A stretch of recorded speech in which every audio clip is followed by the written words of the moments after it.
Firman-Mu pelita bagi kakiku, terang bagi jalanku.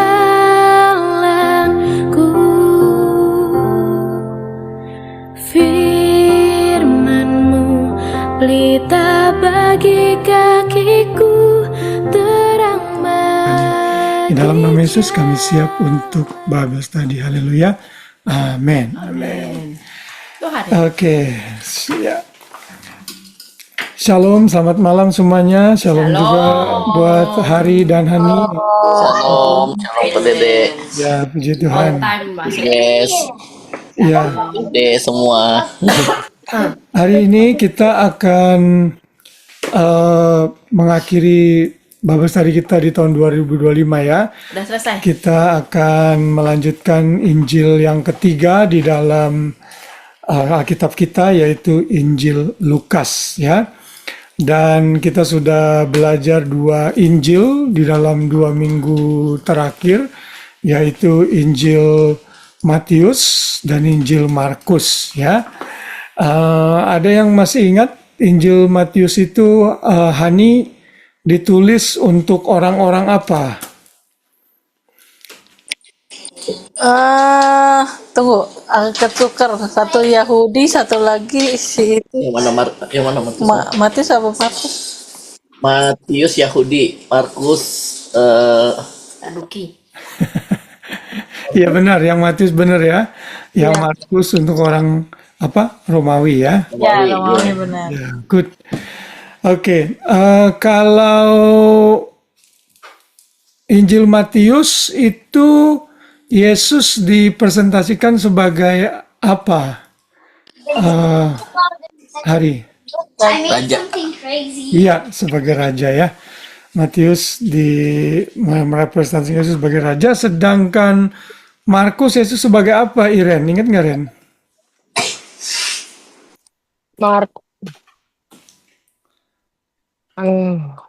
Nggak ingat kok. Nggak ingat. Oke, Pak Ade ingat pasti ya. Aja. Markus sebagai Hamba apa? ya? Sebagai apa? Hamba. Iya, sebagai hamba ya.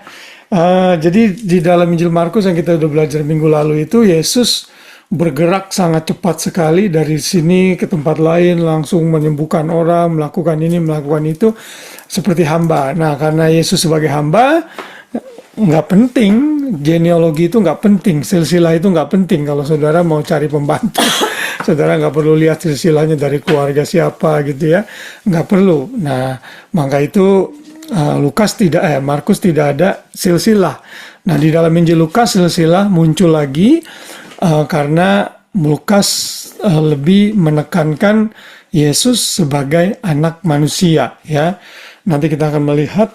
Karena itu silsilah Tuhan Yesus itu ada sampai ke Adam ya. Kalau sedangkan di Matius, di dalam Injil Matius silsilah Yesus itu hanya sampai Abraham, menggambarkan bahwa Yesus adalah keturunan raja-raja dari lainnya Abraham.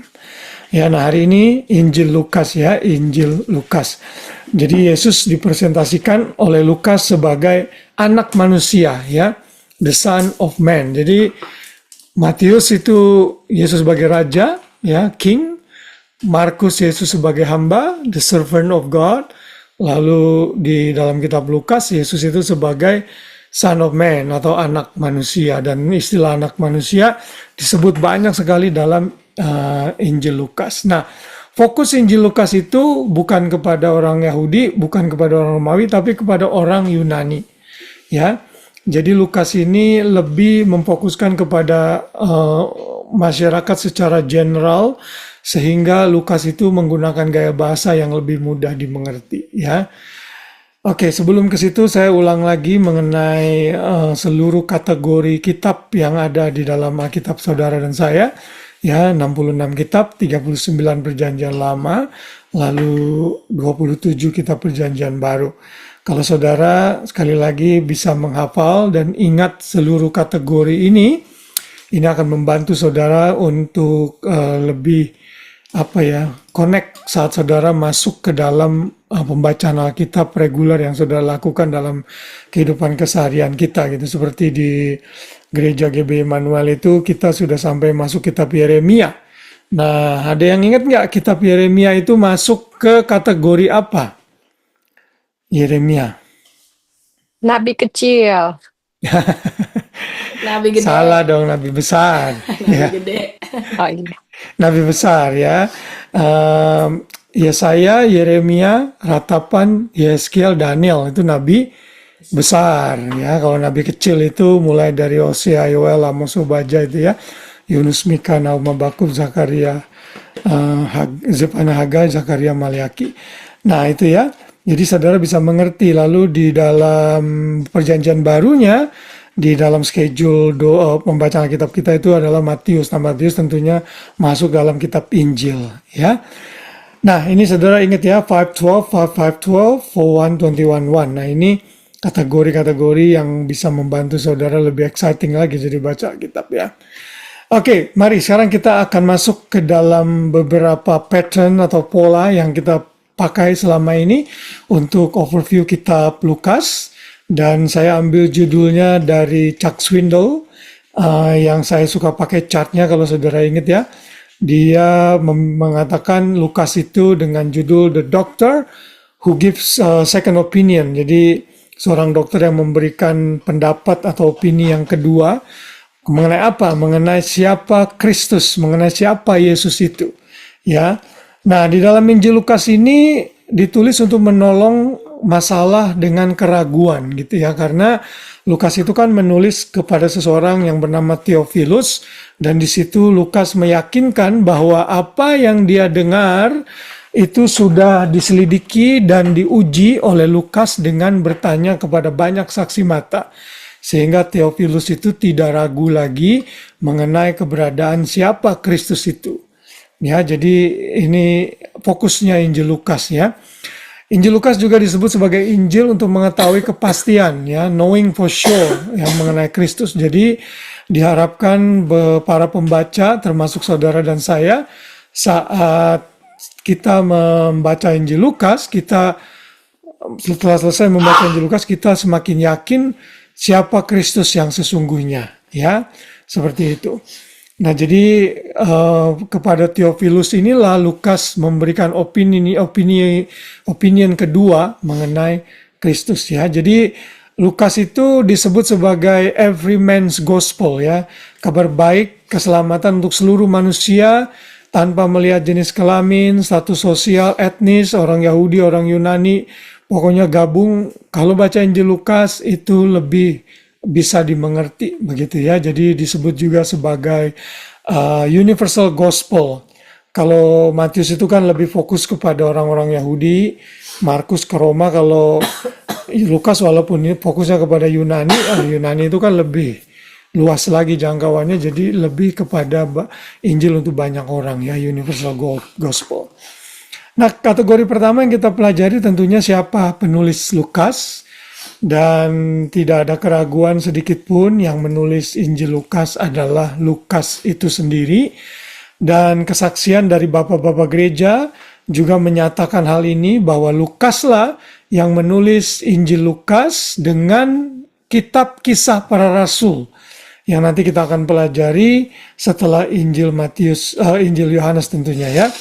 Jadi Lukas itu menulis 2 kitab. Dan kalau kitab Lukas dan kitab kisah para rasul digabungkan jadi satu, dari segi kata-katanya itu Lukas menulis paling banyak di perjanjian baru. Kurang lebih 28% ya. Dari segi wordnya, bukan dari segi kitabnya. Kalau dari segi jumlah kitab tentunya Paulus yang paling banyak. Karena Paulus menulis 13 kitab kalau saya nggak salah dari 27 kitab yang ada di perjanjian baru. Ya. Lukas ini adalah orang Yunani.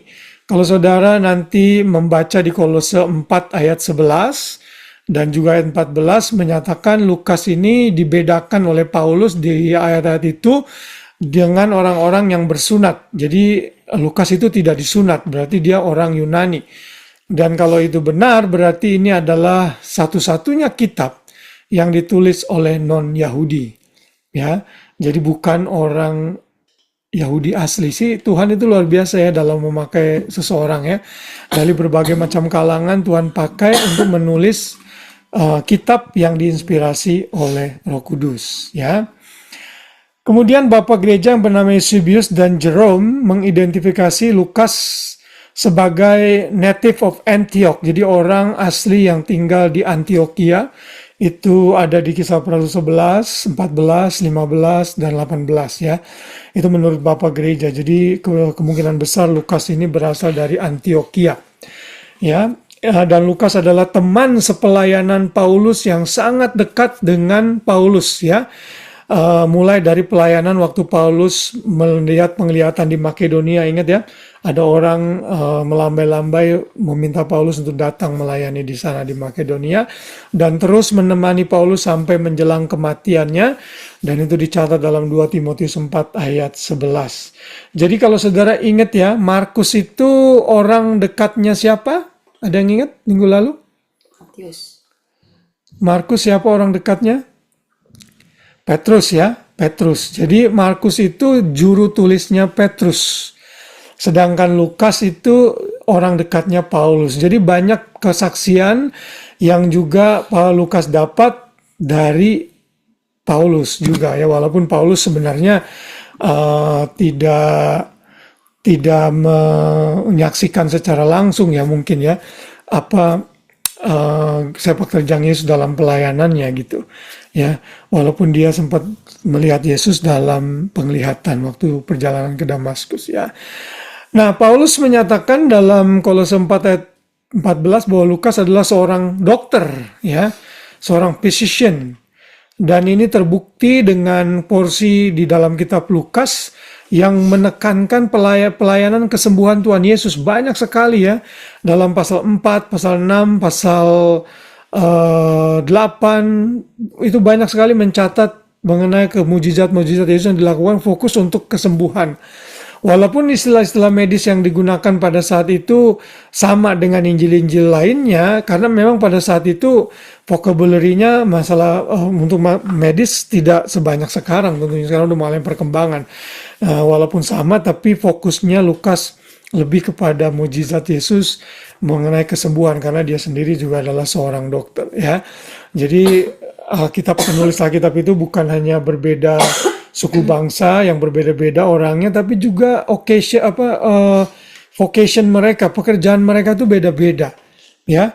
Ada yang sebagai penjala ikan seperti Petrus, ada yang pemungut cukai Matius, ada yang sekretaris seperti seperti Markus, Lukas seorang dokter ya. Jadi Tuhan bisa memakai orang normal, orang biasa untuk kemuliaannya, untuk pekerjaan yang Tuhan percayakan kepada mereka. Ya. Nah, ini bukti bahwa Lukaslah yang menulis Injil Lukas. Coba kita baca sama-sama ya di screen saudara ya, Lukas 1 ayat 1 sampai 4. Di situ dikatakan, coba Grace bacakan. Sama-sama apa? Kamu ayat Grace ayat 1, Iren ayat 2, Ade ayat 3, lalu Novi kalau ada ayat 4. Lukas 1 ayat 1. Theophilus yang mulia, banyak orang telah berusaha menyusun suatu berita tentang peristiwa-peristiwa yang telah terjadi di antara kita. Seperti yang disampaikan kepada kita oleh mereka yang dari semula adalah saksi mata dan pelayan firman.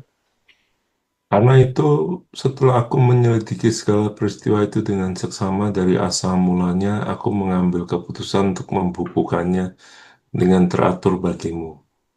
Supaya engkau dapat mengetahui bahwa segala sesuatu yang diajarkan kepadamu sungguh benar. Ya, amin. Jadi jelas sekali di sini Lukas menyatakan bahwa dia menulis untuk Theophilus yang mulia. Siapa itu identitasnya Theophilus? Nanti kita akan lihat ya. Jadi Injil Lukas ini Injil yang terpanjang ya dari semua Injil yang ada. Ya, apalagi kalau digabungkan dengan perjanjian dengan Kisah Para Rasul, Lukas menulis paling banyak ya. Lukas menulis paling banyak kata yang tadi saya sudah sebutkan ya. Kalau Paulus lebih menulis banyak kitab. Lukas tidak disebutkan namanya dalam Injil Lukas, dalam Kisah Para Rasul, namun Lukas disebut dalam Kolose 4 ayat 4, 2 Korintus 4 ayat 11, Filemon 24. Ya, jadi di dalam Injil Lukas itu sendiri dia tidak menyebut namanya secara literal. Nah, nanti kalau saudara baca di dalam kitab Kisah Para Rasul itu ada we section ya, bagian yang menyatakan Lukas sebagai kami ya. Kami bersama-sama. Itu maksudnya Lukas itu tuh teman sepelayanannya Paulus, Barnabas, dan Silas.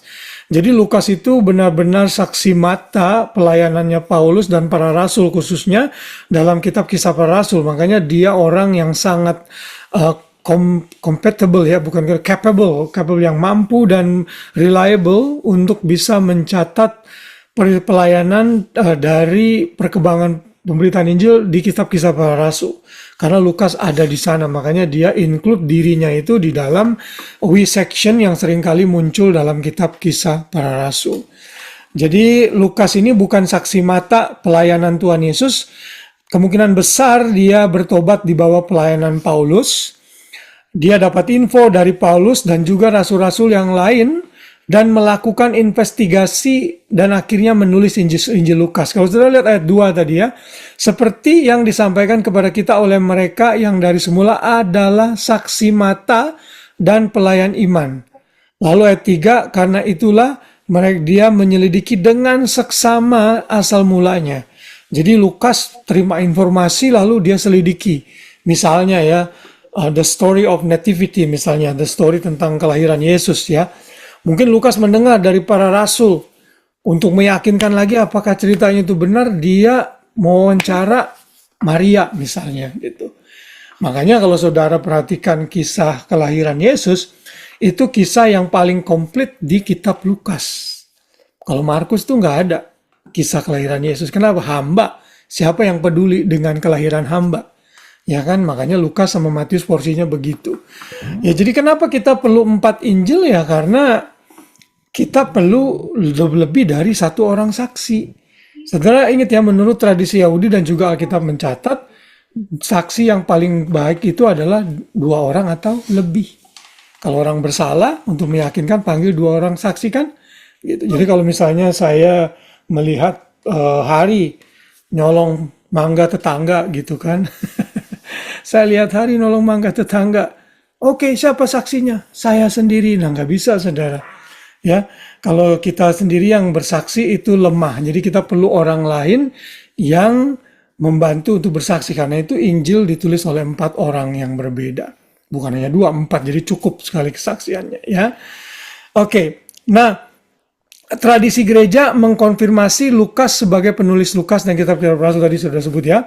2 kitab yang ini mencakup periode kurang lebih 60 tahun. Jadi mulai dari kelahiran sampai kitab Kisah Para Rasul itu ada sekitar 60 tahun periode waktunya. Nah, itu mengenai Lukas sebagai penulis. Kemudian tanggal penulisan. Nah, kalau kita memperhatikan Injil Lukas itu tidak mencatat adanya peristiwa penghancuran Yerusalem oleh Raja Titus. Jadi kemungkinan besar sudah pasti tidak dicatat pada tanggal itu. Sebelum tanggal tahun 70 maksudnya ya. Lalu Lukas juga tidak mencatat penganiayaan yang terjadi oleh Kaisar Nero misalnya, di mana Paulus dipenggal. Jadi kemungkinan besar Lukas dicatat sebelum peristiwa itu. Karena itu ahli-ahli Alkitab bersepakat yang tahun penulisan yang tepat adalah sekitar tahun 60 sampai tahun 61. Dan itu ditulis di Roma. Ya, di Roma. Ya, di dalam kitab Kisah Para Rasul itu kan akhirnya itu Paulus lagi ada di Roma waktu dia dipenjara di sana. Jadi kemungkinan besarlah Lukas menulis kitab Injilnya, Injil Lukas dan Kisah Para Rasul di Roma. Jadi ditulis dari Roma untuk mencatat kitab Injil ini. Ya, jadi saudara ingat saja mengenai waktu tahun penulisannya ini. Oke. Kemudian audiensnya siapa? Audiens yang ditujukan dari kitab Injil Lukas ini adalah Theophilus, ya. Seseorang yang bernama Theophilus. Tadi kita sudah membaca ayatnya yang tadi kita sudah baca bersama-sama. Nah, jadi Lukas ini benar-benar menyelidiki dengan seksama ya apa yang terjadi dengan kehidupan dan pelayanan Tuhan Yesus selama 3,5 tahun kurang lebih ya. Jadi Lukas mewawancara banyak saksi mata tentunya mengenai peristiwa-peristiwa, lalu dia membukukannya ke dalam satu kitab yang kita kenal dengan kitab Injil Lukas ya. Nah, Lukas ini menulis dalam gaya penulisan logical thematic order. Walaupun tidak chronological secara timeline, secara waktu, tapi Lukas itu secara logik dia temanya itu ordernya seperti itu. Ya, jadi dia lebih sistematisnya penulisannya seperti itu. Makanya di Lukas itu ada satu porsi mengenai perumpamaan Tuhan Yesus, semua perumpamaan Tuhan Yesus. Lalu waktu Yesus menuju perjalanan di Yerusalem, Lukas menulis secara detail porsi itu. Jadi secara tematik ya, secara tema dia menulis gaya bahasanya seperti itu. Ya, jadi tujuannya adalah untuk mencatat, memberikan keyakinan kepada Theophilus. Ya, tadi kan untuk kepada Theophilus ya. Bentar saya balik lagi ya. Lukas dan Kisah Para Rasul ditulis untuk seorang bernama Theophilus. Nanti kalau saudara membuka Injil Lukas, ya saya buka di sini, kitab Kisah Para Rasul, di situ juga sama, ya. Lukas mengarahkannya kepada Theophilus, ya. Kisah Para Rasul 1 ayat 1, hai Theophilus, dalam bukuku yang pertama, buku apa itu? Injil Lukas. Aku menulis tentang segala sesuatu yang dikerjakan dan diajarkan Yesus sampai pada hari ia terangkat dan seterusnya. Jadi kita bisa memastikan surat ini ditujukan secara khusus kepada Theophilus, tapi secara umum kepada seluruh orang-orang Yunani. Ya, apa tujuan penulisannya? Lukas menulis kepada Theophilus untuk meyakinkan Theophilus bahwa apa yang ia terima, informasi yang dia terima mengenai Yesus itu adalah benar. Makanya Lukas memberikan second opinion. This is my second opinion, Theophilus. Hopefully you won't be in doubt anymore. Gitu, maksudnya begitu. Ya, makanya Lukas menyampaikan itu kepada Theophilus. Ya, sepertinya Theophilus sempat mengalami keraguan mengenai apa yang dia dengar. Benar nggak ya? Jangankan Theophilus ya, Yohanes Pembaptis saja kan juga sempat ragu apakah Yesus itu benar-benar Mesias. Makanya dia utus murid-murid untuk datengin Tuhan Yesus. Yesus bilang apa? Katakan kepada Yohanes, orang buta melihat, orang lumpuh berjalan, orang mati dibangkitkan. Jadi Yesus bilang dari pekerjaan-pekerjaan itu harusnya Yohanes Pembaptis tahu bahwa Yesus adalah Mesias. Ya, nah kayaknya Theophilus ini mengalami keraguan sehingga perlu investigasi yang menyeluruh dari Lukas sehingga Lukas bisa meyakinkan dan Theophilus diyakinkan mengenai Yesus itu siapa. Theophilus ini, saudara, ada banyak argumen atau pendapat yang menyatakan siapa dia ini. Kemungkinan besar Theophilus ini adalah orang yang asli, ya, real individual. Karena ada orang yang berpendapatan ini sebenarnya perwakilan dari semua orang percaya, tapi bukan orang yang sesungguhnya gitu. Jadi figuratif doang. Jadi kayaknya itu tidak bisa diterima ya. Karena kalau dilihat dari ayat yang tadi yang kita baca, Theophilus ini benar-benar satu pribadi yang benar-benar ada begitu ya, supaya engkau dapat mengetahuinya. Jadi jelas Theophilus itu adalah pribadi yang memang ada, yang Lukas kenal pada saat itu. Ya, pendapat pertama menyatakan bahwa Theophilus itu adalah salah satu orang penting ya, someone of honor or rank di dalam official Romawi ya, di dalam Roman official. Makanya disebut di situ Theophilus yang mulia. Dan saya setuju dengan pendapat yang ini ya. Artinya itu Theophilus lover of God. Tapi pendapat-pendapat yang lain juga bilang mungkin aja Theophilus itu orang yang kaya dan berpengaruh di Antioquia. Ada juga yang bilang Theophilus itu seorang salah satu imam besar di Yahudi, ya, yang bernama Theophilus ben Ananus.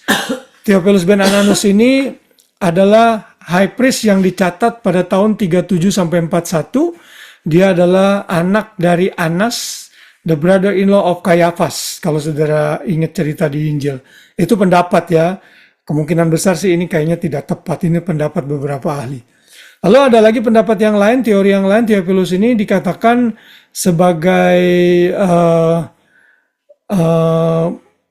seseorang yang later high priest. Jadi high priest juga namanya tapi lain, bukan yang tadi. Namanya itu Matthias ben Theophilus, yang juga menjadi high priest tahun 65 sampai 66. Ya, ini juga mungkin tidak terlalu tepat ya. Ada lagi yang bilang Theophilus itu seorang pengacara atau lawyer dari Romawi yang membantu Paulus untuk membela Paulus saat dia diadili di Roma. Ya.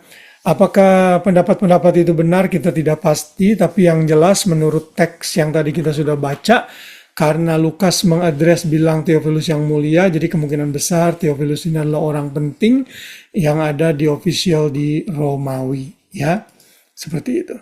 Kalau bahasa Inggrisnya apa yang mulia? Ini tadi saya Mungkin bisa ini in as much. In as much. iya Enggak nggak ini ya, terlalu menerangkan. nggak dikatakan ya sebenarnya kalau dalam bahasa Inggrisnya. Tulisan Theophilus, kalau saya lihat bentar kitab Lukas, saya lihat beberapa translationnya. In as much. Iya, nggak, kalau dalam bahasa Inggrisnya tuh nggak disebut yang mulia ya. Jadi kayaknya terjemahan Indonesia itu mengambil kesimpulan bahwa Theophilus itu memang orang yang terpandang di kalangan orang Romawi, dan ini sejalan sih dengan banyak kesaksian dari para teolog-teolog begitu ya, dan juga bapak-bapak Most gereja. excellent. Oh ya, ini sorry, dia Most excellent. adanya di ayat yang ketiga ya. Jadi kalau bahasa Indonesianya itu tadi Yang mulia. munculnya di ayat ketiga. Ayat 1. Karena itu Iya, kalau di ayat di bahasa Indonesia kita itu ditaruhnya di atas, saudara ya. Most excellent-nya itu di atas. Kalau di dalam bahasa Inggris misalnya di Legacy Standard Bible itu ditulisnya di ayat 3, the most excellent Theophilus. Jadi itu adalah salah satu bentuk panggilan orang resmi yang ada di kerajaan Romawi. Kalau saudara lihat Kisah Para Rasul 23 ayat 26 itu ada istilah Claudius Lysian to the most excellent governor Felix. Jadi sama tuh kosakatanya. Most excellent governor. Ya. Lalu ayat 24 ayat 3 dalam Kisah Para Rasul, we welcome this in every way and everywhere, most excellent Felix with all thankfulness. Jadi istilah most excellent itu dipakai untuk orang-orang yang penting di kerajaan Romawi termasuk Theophilus. Jadi kayaknya menurut kesaksian perkataan itu lebih tepat dia adalah orang penting di Romawi ya, di Roma. Oke, lalu kita akan masuk ke tujuan penulisan yang kedua adalah Lukas mengambil dan memilih karya yang berbeda, kata-kata yang beda untuk mengkonfirmasi Theophilus bahwa iman di dalam Kristus bersandar pada fakta-fakta yang dapat diandalkan. Juga untuk mengkomunikasikan kepada non-Yahudi dan Israel bahwa mereka diselamatkan dan masuk ke dalam kerajaan surga hanya melalui Yesus Anak Allah. Jadi clear ya, ini mengapa Lukas akhirnya menulis Injil Lukas. Ya, Lukas ingin memberikan informasi kepada audiensnya bagaimana Injil dimulai dari tanah Israel, lalu berkembang menjadi global sampai ke Roma. Ya, karena kan kita tahu di dalam kisah-kisah para rasul kan Injil berkembang dari Yerusalem, Yudea, Samaria sampai ke ujung-ujung bumi, sehingga non-Yahudi dan Yahudi bersatu dalam satu institusi yang kita sebut dengan gereja. Ya, nah itulah Lukas menulis seperti itu. Nah, oke, baik. Sekarang kita mari coba masuk ke analisa sedikit ya mengenai isi dari Injil Lukas secara brief saja. Kalau saudara mau membagi Injil Lukas dalam beberapa bagian, ini bisa dipakai ya. Bagian pertama, pasal 1 ayat 1 sampai 4 itu prolog atau pembukaan. Lalu pasal 1 ayat 5 sampai pasal 2 pemberitahuan mengenai kelahiran Yesus dan pelayanan Yohanes Pembaptis. Pasal 3 ayat sampai pasal 9 ayat 50 pelayanan Tuhan Yesus di Galilea. Kemudian pasal 9 ayat 51 sampai 19 ayat 27 perjalanan Tuhan Yesus ke Yerusalem dan apa yang terjadi selama itu. Lalu pasal 19 ayat 28 sampai pasal 21 38 pelayanan Yesus di Yerusalem dan pasal 24 tentunya akhir hidup dari Yesus, kematiannya, penguburannya, lalu kebangkitannya. Ya, nah secara detail ini ada di screen saudara ya. Prolog itu Lukas menyatakan tujuannya menulis laporan yang teratur dan akurat ya mengenai peristiwa yang terjadi, memastikan Theophilus akan ajaran yang ia terima itu benar. Ya, jadi kalau mengalami keraguan itu nggak apa-apa sih ya. Yang penting saudara harus cepat-cepat cari jawaban. Tuhan itu tidak marah kalau saudara ragu. Asal saudara ragu bukan untuk attacking Tuhan, tapi ragu mau mencari kebenaran, Tuhan akan tolong. Ya, seperti ini. Saudara juga ingat cerita Thomas tentunya kan, yang Tuhan tolong, Tuhan tidak marah, malah Thomas diyakinkan. Lalu kelahiran dan masa kecil Yohanes Pembaptis dan Yesus itu ada di bagian yang kedua. Ini termasuk pemberitaan kelahiran Yesus oleh malaikat Gabriel, kunjungan Maria kepada Elizabeth. Ingat ya yang waktu bayi yang ada di kandungan Elizabeth melompat saat Maria datang. Ya. Lalu nyanyian pujian Magnificent Benedict Nunc Dimittis ini adalah nyanyian pujian dari beberapa orang, Maria, ada Simeon ya. Kelahiran Yesus di Bethlehem pada masa kecilnya termasuk kunjungannya ke Bait Allah pada usia 12 tahun. Nah, dalam usia 12 tahun sampai 30 tahun tidak ada record mengenai Yesus.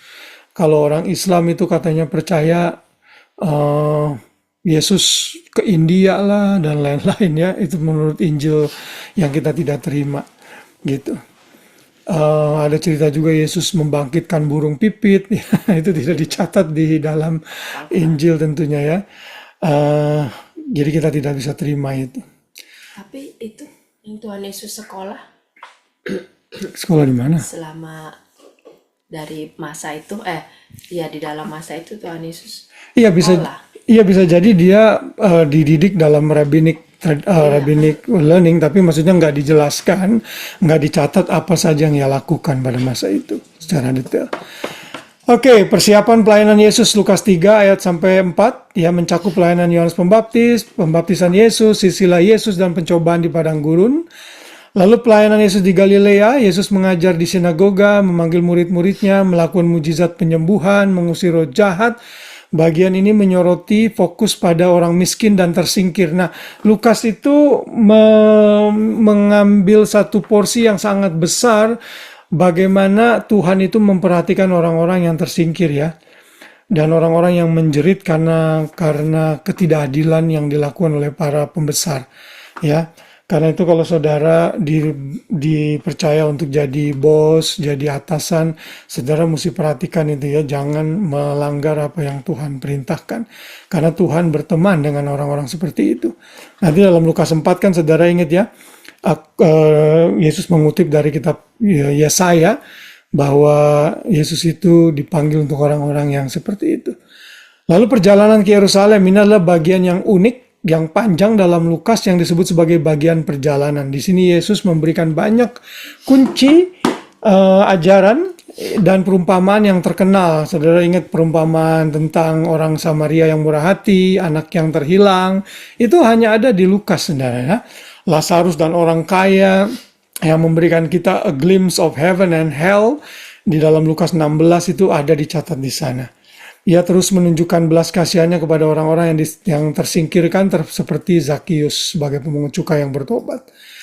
Lalu pelayanan di Yerusalem, Yesus memasuki Yerusalem mengendarai keledai tentunya, mengajar di Bait Allah dan menghadapi tantangan para pemimpin agama. Lalu penderitaan dan penyaliban Yesus pasal 22 sampai 23, mengenai Last Supper, penangkapan Yesus, pengadilan di hadapan Pilatus dan Herodes, penyalipannya, kematiannya, penguburannya, dan juga termasuk penghinaan Herodes terhadap Yesus, ya. Dan yang terakhir, kematian dan kebangkitan Yesus dicatat sampai kenaikannya dalam pasal 24. Ya, bagaimana kubur itu kosong, penampakan Yesus kepada para murid, dan juga termasuk penampakan Tuhan Yesus berjalan di Emmaus dengan murid-murid. Ingat ya, kalau saudara perhatikan, itu hanya ada di dalam kitab Lukas, saudara, di mana Yesus bercakap-cakap dengan dua murid yang berjalan dari Yerusalem ke Emmaus, dari Yerusalem ke Emmaus, ya. Perintah terakhirnya dan kenaikannya ke surga. Nah, itulah kurang lebih inti dari pelayanan Tuhan Yesus yang pada saat itu map di Israel itu seperti yang ada di screen saudara, ya. Inilah fokus pelayanan Tuhan Yesus. Jadi memang karena berjalan kaki, ya wilayah yang Yesus jangkau selama 3,5 tahun itu ya tidak banyak, ya. Karena itu tugas penginjilan selanjutnya diserahkan kepada para murid, termasuk kepada kita semua yang hidup pada masa ini untuk tetap setia dan memberitakan apa yang Yesus sudah beritakan, memberitakan apa yang Yesus sudah kerjakan di dalam karyanya. Oke? Ayat kunci. Nah, kalau saudara bisa hafal ayat kunci di Lukas itu adalah Lukas 19 ayat 10, ya, yang berkata sebab Anak Manusia datang untuk mencari dan menyelamatkan yang hilang. Kalau Markus itu kemarin, saya kalau nggak salah Markus 13 ya, yang mengatakan Anak Manusia datang bukan untuk dilayani, tapi untuk melayani. Kalau di Markus itu Anak Manusia datang untuk mencari dan menyelamatkan yang hilang. Ini Lukas. Ya, ini di Lukas, di Injil Lukas ya, ayat kuncinya. Markus apa? Yang tadi itu. Anak Manusia datang bukan untuk dilayani, tapi untuk melayani, ya. Anak manusia digunakan seringkali dalam Lukas karena Lukas hendak menekankan kemanusiaan Tuhan Yesus yang mencari dan menyelamatkan yang terhilang. Ya, itu fokus Tuhan Yesus. Lalu kalau saudara mau buat peta seperti ini yang saya seringkali share juga boleh. Ya, ini menggambarkan keseluruhan kitab Lukas yang tadi saya sudah sebutkan. Nah, sekarang kita akan masuk kepada beberapa keunikan dari Injil Lukas dibandingkan Injil-Injil yang lain, saudara. Ya, tentunya kita tidak bisa melihat porsi kitab Lukas secara detail karena waktu yang kita miliki tidak banyak. Saya sarankan saudara baca itu ya di rumah dan disesuaikan dengan schedule saudara sehingga kita bisa makin mengerti. Nah, beberapa keunikan dari kitab Injil Lukas itu, yang pertama, kitab Lukas adalah hasil dari penyelidikan dan investigasi yang panjang.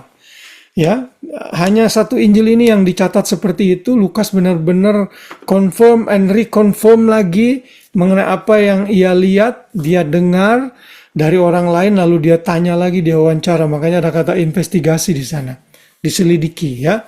Lalu Lukas mencatat informasi yang paling lengkap mengenai kelahiran Yesus. Juga termasuk di sana ada tokoh Zakaria, Elizabeth, dan sebagainya. Lengkap sekali orang Majus dan para gembala, lengkap sekali Injil Lukas ya.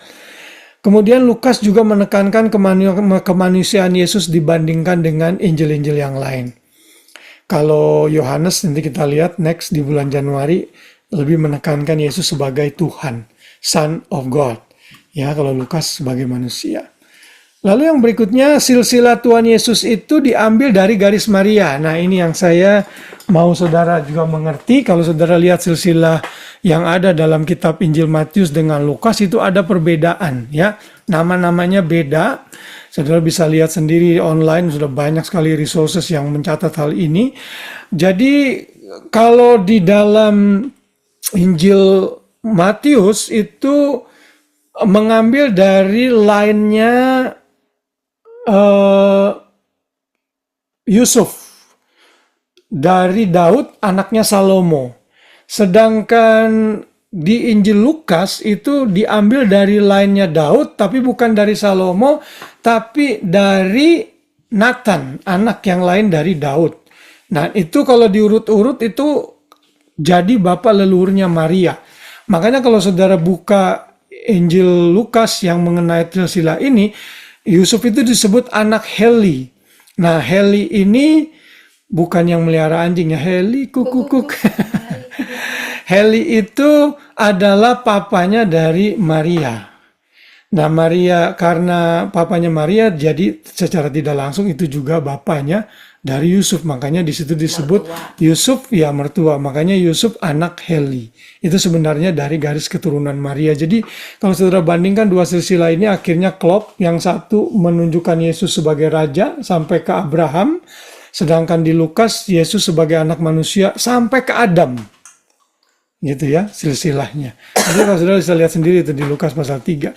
Nah, ini beberapa key differences between Matthew and Luke ya. Starting pointnya Abraham and moves forward to Jesus. Kalau Lukas dari Yesus move backward ke Adam, ke belakang ya. Audiensnya tadi saya sudah sebutkan, strukturnya. Kalau Matius itu organized into 3 artificial sets of 14 generation dari segi silsilah ya. A single continuous list of 77 names. Nah, ada 77 nama di dalam Injil Lukas ya. Structure possibly around 11 sets of 7. Jadi ada 11 dari 7 bagian ya. Kemudian key ancestornya sebagai anak Daud dari Matius, kalau dari lainnya Salomo yang tadi saya bilang, kalau Lukas dari Nathan. Nama ayahnya Yakub dalam Yakub sebagai ayahnya Yusuf di dalam Injil Matius, sedangkan di dalam Lukas itu Heli ya namanya. Woman tidak ada yang disebut wanita dalam silsilah di Lukas. Kalau di Matius disebut ada Tamar, Rahab, Ruth, dan Batsheba. Ya, itu perbedaannya. Placementnya place at every beginning of the gospel before the birth narrative to immediately establish Jesus' credential. Kalau di Matius disebut sebelum kelahiran. Kalau di Lukas itu disebut setelah pembaptisan Yesus. Between pembaptisan dengan pencobaan di padang gurun untuk menekankan the sonship ya. Kemanusiaan Yesus in his role as son of man, sebagai anak manusia. Nah, jadi itulah key differences, perbedaan silsilah di dalam Injil Lukas dan Injil Matius. Tentunya sudah banyak sekali buku-buku dan komentari yang mencatat mengenai hal ini. Saudara bisa tambahkan sendiri kalau saudara mau lebih dalam lagi menggali mengenai silsilah ini ya. Oke, yang berikutnya adalah Injil Lukas ini Injil yang penuh dengan pujian. Ada 5 nyanyian dalam pasal pertama, dalam 2 pasal pertama. Ada nyanyian dari malaikat, nyanyian dari Maria, nyanyian dari Zakaria, nyanyian dari Simeon ya. Jadi penuh dengan pujian. Lalu Lukas menunjukkan ketertarikan terhadap wanita, orang-orang miskin, orang-orang tertolak, dan juga terhadap anak-anak. Mengenai wanita itu disebut ada 4 wanita yang disebut di dalam Injil Lukas secara individual. Ya, jadi Lukas menekankan orang-orang yang umum. Ya, jadi makanya disebut the gospel for everyone, the universal gospel.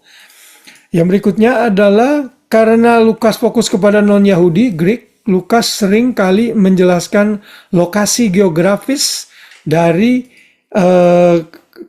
tulisannya, menjelaskan Tuhan Trisilas dari Yesus sampai ke Adam ya. Karena kalau menulis untuk orang Yahudi ya nggak perlu dong dia menjelaskan geografis karena orang Yahudi tahu kan gitu.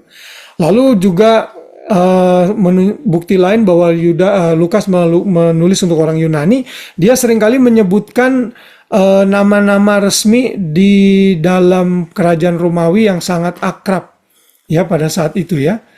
Nanti kita akan melihat Emperor chronological markers ya, dia menyebut beberapa nama di situ. Dia menyebut Kaisar Tiberius, Pontius Pilatus, wali negeri Yudea disebutkan tuh. Herodes raja wilayah Galilea, Filipus saudaranya raja wilayah Itunea dan Trachonitis, dan Lisanias raja wilayah Abinis, dan seterusnya. Ini menunjukkan bahwa Lukas fokus kepada orang-orang Yunani. Lalu Lukas fokus kepada sukacita keselamatan, ya, disebut beberapa ayat, misalnya pasal 1 ayat 14. Engkau akan bersukacita dan bergembira, bahkan banyak orang akan bersukacita atas kelahirannya itu, kelahiran Yohanes Pembaptis. Juga pasal 24 ayat 25 ya, ini peristiwa kebangkitan Yesus. Mereka sujud menyembah kepadanya, lalu mereka pulang ke Yerusalem dengan sangat bersukacita. Ya, jadi Lukas fokus kepada sukacita keselamatan. Lukas juga memiliki beberapa material yang unik di dalam Injilnya, ya, yang dicatat dalam porsi yang besar dari pasal 9 sampai pasal 21. Saudara bisa membaca sendiri, ya.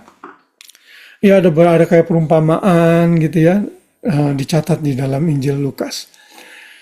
Oke, ada 17 perumpamaan itu saudara yang dicatat dalam Injil Lukas saja. Jadi itu salah satu keunikan porsi besar yang ada dalam kitab Lukas. Yang berikutnya adalah Lukas memberikan tulisan mengenai perumpamaan. Nah, ini yang tadi saya sebut ya. Yang Tuhan Yesus berikan, beberapa di antaranya berhubungan dengan uang dan kekayaan. Kalau saudara lihat slide ini adalah beberapa catatan mengenai perumpamaan apa saja yang Yesus berikan. Saudara tahu ya, fokus tujuan dari Tuhan menyampaikan perumpamaan itu ada dua, saudara. Yang pertama, menyembunyikan kebenaran bagi orang yang tidak mau menyatakan mau percaya. Lalu yang kedua, menambah kita mengerti mengenai kebenaran bagi orang yang penasaran gitu. Jadi ini kesan yang tercatat dalam perumpamaan yang dicatat gitu. Ada tujuannya seperti itu. Karena ada ayatnya yang bilang seperti gitu. Sehingga mereka melihat tapi mereka tidak mengerti, mereka mendengar tapi mereka tidak mengerti begitu. Ya, untuk menyembunyikan kebenaran. Nah, inilah daftar dari seluruh perumpamaan-perumpamaan Tuhan Yesus ya. Nanti saudara bisa melihat sendiri. Kalau tidak salah 2 tahun yang lalu ya, saya sempat memberikan tema perumpamaan Tuhan Yesus. Jadi setiap pengkhotbah mengambil satu perumpamaan lalu menjelaskan dan melakukan eksposisi maksudnya apa, praktikal aplikasinya apa. Ya, bagus sekali kalau saudara senang mengenai perumpamaan ya. Lalu Lukas fokus kepada Kristus agar kita tidak ragu lagi bahwa Ia adalah Allah atau Tuhan yang sudah menjadi manusia. Nah, itulah summary kitab Injil Lukas ya. Saya berharap informasi ini bisa saudara terima dengan baik. Kalau nanti lupa-lupa ya saudara bisa rewind lagi di YouTube yang saya tentunya akan upload seperti biasa. Oke, nah sebagai penutup seperti biasa kita akan melihat apa koneksinya. Ingat ya, di perjanjian lama kita selalu belajar foreshadowing. Apa nubuatan di perjanjian lama atau mengacu kepada Yesus di perjanjian baru apa? Nah, kalau di perjanjian baru kita melihat connectionnya apa di perjanjian lama. Ada nggak kutipan perjanjian lama di perjanjian baru gitu. Nah, Lukas walaupun tidak banyak mengutip perjanjian lama, tapi Lukas sempat menyebut menggunakan perjanjian lama pada saat Yesus dicobai di padang gurun gitu misalnya ya, Yesus mengutip ayat-ayat dari perjanjian lama. Ada tertulis begini-begini, ada tertulis. Nah, itu kan salah satu juga connectionnya dengan perjanjian lama. Lalu Yesus juga menyatakan sebagai Mesias yang dijanjikan ya, itu dalam pasal 4 ayat 17 itu sama dengan Yesaya 61. Ya, datang untuk orang-orang yang tertindas gitu ya, memberitakan kabar baik kepada orang-orang yang putus asa dan sebagainya. Mengingatkan orang Farisi mengenai ketidakmampuan mereka mentaati hukum Taurat sehingga membutuhkan juru selamat. Nah, itu juga ada koneksinya dengan perjanjian lama. Lalu menggunakan ajaran mereka untuk justru menyerang balik gitu ya, walaupun mereka coba itu untuk menjebak Yesus. Jadi Yesus menggunakan juga, Lukas mencatat juga beberapa allusion atau alusi itu apa ya, referralnya kepada perjanjian lama ada juga gitu. Nah, itu semua adalah informasi yang saudara bisa terima. Sekarang apa aplikasi yang bisa kita dapat dari kita belajar Injil Lukas ini? Yang pertama, saudara, dalam Injil Lukas ini kita harus diyakinkan mengenai keberadaan Yesus sebagai Tuhan dan Juru Selamat ya. Ingat pertanyaan Tuhan Yesus kepada Petrus dan murid-muridnya, menurut engkau siapakah anak manusia itu, ya kan? Ada yang bilang sebagian seperti nabi gitu. Tapi Petrus bilang apa? Engkaulah Kristus, Mesias, the Son of the Living God. Lalu Yesus bilang, berbahagialah engkau Petrus karena Tuhanlah yang menyatakannya kepadamu, ya kan? Saya berharap kita semua saat belajar Injil Lukas semakin yakin bahwa Yesus adalah Tuhan dan Juru Selamat kita dengan karyanya yang sudah Dia lakukan di kayu salib bagi kita. Jangan ragu lagi ya. Dan jangan pernah tukarkan Yesus dengan yang lain-lain. Kan saya sudah sering kali bilang, Yesus itu seperti emas. Jangan tukarkan seperti dengan seng, dengan barang-barang yang tidak berharga. Apalagi para mualaf itu ya. Mualaf-mualaf itu yang semua yang jadi Islam itu biasanya bodoh-bodoh sebenarnya. Mereka nggak ngerti Alkitab dengan baik, makanya mereka pindah agama. Kalau saudara ngerti Alkitab dengan baik, saya percaya saudara nggak akan pernah pindah ke lain hati. Yesus itu satu-satunya juru selamat kita, dan informasi yang kita terima mengenai dirinya itu reliable dan bisa diandalkan. Yang kedua, Injil Lukas memberikan gambaran mengenai belas kasihan Tuhan Yesus yang luar biasa. Yesus tidak membiarkan orang miskin dan orang-orang yang membutuhkan. Bahkan ini adalah fokus utama pelayanan Tuhan Yesus, ya. Lukas 4, 18-19, Roh Tuhan ada padaku, oleh sebab Ia telah mengurapi aku untuk menyampaikan kabar baik kepada orang miskin. Ia telah mengutus aku memberitakan pembebasan kepada orang tawanan, dan penglihatan kepada orang buta, untuk membebaskan orang tertindas, untuk memberitakan tahun rahmat Tuhan telah datang. Saudara, Tuhan itu akrab dengan orang-orang tertindas ya. Makanya ada ayat yang mengatakan, jangan membalas jahat dengan kejahatan. Kalau saudara ditindas, Tuhan pasti bela. Walaupun waktunya kadang kita tidak sesuai waktu kita. Saudara percaya saja bahwa Tuhan itu dekat dengan orang-orang yang tersingkirkan. Dan itu fokus dari Injil Lukas. Karena itu kita tidak boleh juga menganggap remeh orang karena status sosial kita dan sebagainya. Terutama kalau di Indonesia ya. Kalau di sini sih kayaknya kita mau jadi pelayan mau jadi mau jadi housekeeper, kerjaan kasar, kita nggak malu di sini gitu. Karena kita dihargai gajinya baik. Tapi kalau di Indonesia kan enggak. Sehingga kita seringkali memandang rendah tukang parkir, memandang rendah pelayan restoran gitu ya. Saya pernah diajak makan sama orang tuh, dia tuh kayaknya kalau dilayani sama pelayan tuh bahasanya jutek gitu. Kamu tuh lihat, ini kenapa ini begini? Saudara ya, kadang-kadang ada orang yang kayak begitu, dia merasa tingkat ekonominya tinggi, dia menganggap rendah orang lain. Tentunya kita tidak boleh seperti itu, karena Yesus juga nggak seperti itu. Nah itulah gambaran Injil Lukas yang kita bisa aplikasikan dalam kehidupan kita. Lalu yang ketiga, Injil Lukas ini bersifat penggembalaan teologis dan historis ya. Ini pendapat dari Darrell Butch, seorang profesor di Dallas Theological Seminary mengenai Perjanjian Baru, dan dia menulis kitab komentari dari kitab Lukas dan Kisah Para Rasul, dan dia memberikan summary dari dua tulisan Lukas itu, bahwa Lukas itu adalah orang atau Injil yang berfokus kepada pastoral, bisa buat untuk penggembalaan, theological, artinya kita bisa banyak mengerti doktrin-doktrin pengajaran, dan juga secara sejarah bisa dipertanggungjawabkan. Nah itulah dari Injil Lukas ya, dan kita tentunya bisa terapkan ini dalam pelayanan kita saat kita menggembalakan gitu ya, orang lain gitu. Saudara, waktu saya mengalami problem melakukan disiplin untuk seorang hamba Tuhan yang jatuh dalam dosa di gereja yang saya layani, dia pakai perumpamaan anak yang terhilang, saudara. Ya, Tuhan aja mengasihi, masa ini maksudnya konteksnya adalah dia pengen kembali lagi khotbah dan pelayanan mimbar begitu ya. Khotbah pelayanan mimbar, saya bilang jangan dulu lah gitu ya, mengingat pelanggarannya yang sangat berat gitu ya. Nah lalu dia bilang, dia pakai Injil Lukas yang menyatakan, lo lihat aja kan anak yang terhilang aja Tuhan ampuni. Nah itu kan sebenarnya perumpamaan untuk keselamatan kan ya. Yes, kan saya berkali-kali bilang, yes kita memang, ini kan kalau kita mau terapkan secara pastoral gitu ya, kalau itu dipakai gitu ya nggak bisa juga gitu. Karena itu lebih cocoknya untuk keselamatan yang pertama. Lalu yang kedua, itu tidak bisa dipakai untuk restore hamba Tuhan yang sudah severe pelanggarannya, tiba-tiba langsung naik mimbar lagi gitu tanpa rasa tanpa ada disiplin yang berat juga, ya nggak bisa juga gitu. Ya kita harus bedakan antara mengampuni, mengasihinya yes, tapi untuk kembali lagi ke kualifikasi yang awal ya belum tentu semudah itu gitu. Nah itu kan seringkali menjadi kelemahan di kalangan gereja-gereja masa ini gitu ya.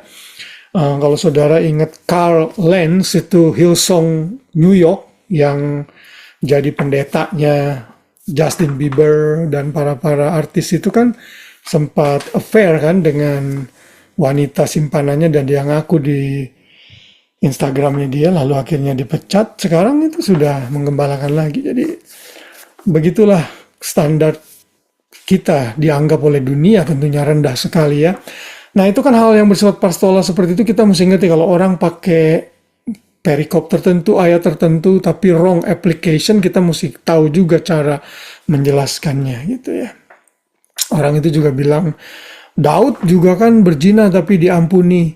Siapa bilang Daud berzina tapi ada konsekuensi yang ditanggung dan berat sekali. Ya, Daud itu sampai melihat gundiknya tidur dengan anaknya. Saudara. Lalu anak hasil perselingkuhannya mati. Dan juga banyak lagi disiplin yang Tuhan berikan. Jadi ada konsekuensi, ada disiplin. Dan itu berlaku untuk semua hamba Tuhan, termasuk saya, termasuk Pak Ade, Hari yang sudah melayani, menyampaikan firman Tuhan, para guru Sunday School. Semua dari kita punya tanggung jawab integritas yang mesti kita pelihara. Ya. Lalu yang terakhir, Injil Lukas menekankan Yesus sebagai manusia yang mengerti keadaan kita, Son of Man. Ya, dalam Ibrani 4 ayat 15 kita punya imam besar yang mengerti keadaan kita, bersimpati dengan kelemahan kita. Karena ia dicobai dalam berbagai hal, hanya saja tidak berbuat dosa. Karena itu Yesus mengerti keadaan kita. Kalau kita ada masalah, He is the Son of Man. He knows you and me, inside and outside, ya, in and out. Jadi saudara harus datang kepada Yesus terlebih dahulu sebelum saudara datang kepada counselor, pendeta. Datang kepada Yesus karena dia mengerti keadaan kita, karena dia manusia sama seperti kita, hanya tidak berbuat dosa. Dia mengosongkan dirinya sebagai hamba, sebagai manusia. Karena Tuhan tidak bisa mati, hanya manusia yang bisa mati. Makanya Tuhan harus jadi manusia untuk menembus kita. Oke? Nah, itulah ringkasan singkat dalam 1 jam mengenai Injil Lukas. Saya berharap saudara diberkati dan mendapat sesuatu yang baik dari pelajaran malam ini. Oke, ada pertanyaan atau komentar sejauh ini? Saya kok Ya. ini di luar dari Injil Lukas ya, cuma penasaran waktu malaikat Gabriel datang ke Maria kan disuruhnya namanya Immanuel, tapi kenapa pas lahir namanya Yesus jadinya? Oke. Yang disebut Immanuel itu sebenarnya lebih mengacu kepada gelarnya. Ya, Yesus itu kan ada berbagai macam dimensi yang kita bisa lihat. Ya, salah satu dimensinya adalah gelar-gelarnya. Nah, Immanuel itu bukan nama personalnya. Nama personalnya itu Yesus. Kalau saudara lihat dalam Lukas 1 ayat 31 nih ya, saya tampilkan ya. Lukas 1 ayat 31, di situ jelas sekali dikatakan nih, sesungguhnya engkau akan mengandung dan akan melahirkan seorang anak laki-laki dan hendaklah engkau menamai dia Yesus. Nah, ini nama proper name yang Yesus sandang sebagai manusia, yaitu Yesus ya. Kalau Immanuel itu artinya Allah beserta kita, artinya Tuhan yang tadinya jauh sekarang dekat dan menjadi manusia. Ya. Nah, kalau Yesus itu kan artinya Yahweh save. Itu equivalent with Joshua atau Yusak kalau dalam terjemahan yang lama di kita bahasa Indonesia. Ya, jadi itu namanya satu Yesus, Immanuel itu gelarnya. Nah, kalau saudara juga lihat di dalam Yesaya berapa itu 14 9 ayat 14 kalau nggak salah ya. Namanya adalah penasehat, Bapa yang kekal, penasehat ajaib, Bapa yang kekal, Raja damai. Ya kan, namanya adalah Penasihat ajaib bukan berarti namanya penasihat ajaib gitu, nama personnya, tapi itu gelar yang disandang Yesus. Ya, saya pernah buat renungan tuh gelar Yesus dalam kitab Wahyu. Itu Yesus disebutkan banyak sekali gelar-gelar dalam kitab Wahyu itu, saya kalau nggak salah sampai 30 atau 25 seri itu 25 hari mengenai gelar-gelar Tuhan Yesus di kitab Wahyu saja. Gitu, belum di seluruh Alkitab gitu ya. Nah, jadi seperti itu ya Hani ya. Itu maksudnya title. Iya, title, predikat ya. Oh, kayak Mr., Mrs., Miss gitu. Ya enggak, kalau itu kan Kayak honor gitu. ya, jadi Iya, itu gelar dong. atributnya, jadi gelar yang mengacu kepada atributnya Tuhan Yesus. Makna namanya atau Bukan makna namanya, kepribadiannya. dalam kepribadiannya Yesus itu ada banyak predikat yang mengacu siapa dia, ketuhanannya gitu. Nah, kayak Immanuel itu jelas mengacu kepada ketuhanannya. Karena kan yang cuma bisa beserta kepada kita semua kan hanya Tuhan yang Maha Hadir kan. Nah, kalau nama pribadinya, identitasnya di KTP itu Yesus gitu, maksudnya gitu. Jadi Immanuel tuh kayak El Shaddai, Iya, iya seperti gitu. penyembuh, Iya. Jehovah Rafa gitu. Iya, mirip seperti itu. Ya, Immanuel. Oke. Ada lagi? Jelas semua ya?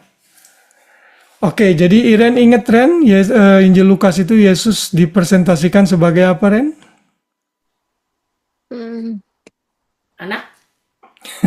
Anak? Ma? Anak, Anak apa? Ma?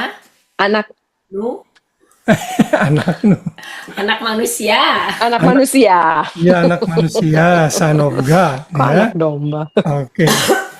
Audiensnya Novi atau Edwin, audiensnya kitab Lukas siapa? Atau kepada grup siapa? Orang Yunani atau Gentiles. Betul. Ya. Ya, kalau kepada individual siapa namanya tadi? Theophilus. Theophilus. Ya, oke. Good. Nah, saudara, itulah penutup kita di tahun 2025 mengenai Babes tadi. Dan ini seri yang sangat panjang dan kita masih menyisakan 24 kitab lagi. Mulai dari kitab Injil Yohanes sampai Wahyu. Wah. Jadi kurang lebih masih ada setengah tahun lagi ya. Slowly but sure. Ya, saya berharap ini memberkati kita semua dan kita bisa terapkan dalam kehidupan pelayanan dan keseharian kita. Oke, kita ambil foto yuk untuk Ada menutup. suggestion nggak untuk next year? Belum dong, kita habisin ini dulu. Oh, Kan belum selesai. enggak, maksudnya Ya. apa yang mau? Ya, kalau saudara nanti setelah selesai ini, in the next 6-7 month, saudara punya suggestion kita mau belajar apa, saya bisa research atau bagaimana gitu ya. Enggak, maksudnya dari 27 kitab itu ada yang mau, kan maksudnya tetap belajar tentang kitab itu, tapi ada yang mau ditekankan enggak di dalamnya atau mau kayak gini aja. Kalau ini kan briefly doang maksudnya. Iya, kalau di, Tapi kalau yang maksud Grace yang kayak kamu bawain di True Vine tuh bagus. Jadi diambil, jadi dalam satu kitab itu yang bisa diambil apa gitu. Nah, itu yang dikupas. ya itu nanti kalau di dalam surat-surat Paulus, ya kan, karena kalau surat-surat Paulus itu kan doktrinal banget. Surat yang lain juga. Kalau yang ini kan juga saya tadi tekankan ada yang begini, ada yang begitu, tapi karena terlalu banyak narasi ya kita nggak terlalu banyak fokus. Ya, oke. Kalau bisa di Firman